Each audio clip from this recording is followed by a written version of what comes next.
नवीन शेतकऱ्यांनी सुरुवातीला शेळ्या घेतल्या पाहिजे का लहान पाठी घेतल्या पाहिजे? ते आता असं आहे, बऱ्याचशा शेतकऱ्यांचं काय असतं, तुम्हाला इमिजिएट उत्पन्न सुरू झालं पाहिजे हा उद्देश असतो. मग त्या गाभण शेळ्या वगैरे घेतात. पण ऍक्च्युली ते गाभण शेळ्यांची किती झोपं झालेली आहे हे व्यवस्थित समजत नाही. तर तुम्ही माझ्यामध्ये आपण जर पाठी जर घेतल्या तर आपण पाठी जर तयार केल्या आणि त्याच्यातून आपल्या शेळीचं वय आपल्याला समजतं. त्याच्यामुळं माझ्या दृष्टिकोनातून पाठीपासून उत्पन्न सुरू जर केलं, हा व्यवसायात उत्पन्न भेटायला वेळ जातो, थोडा टाइम लागेल.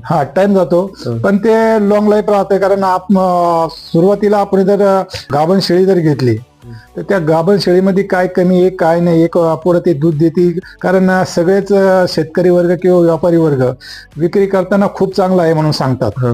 पण ऍक्च्युली आपल्याकडे शेळी आल्याच्या नंतर त्या शेळ्या तिची काय कंडिशन, ती दूध वगैरे देते, बकऱ्यांचं हे करते काय करते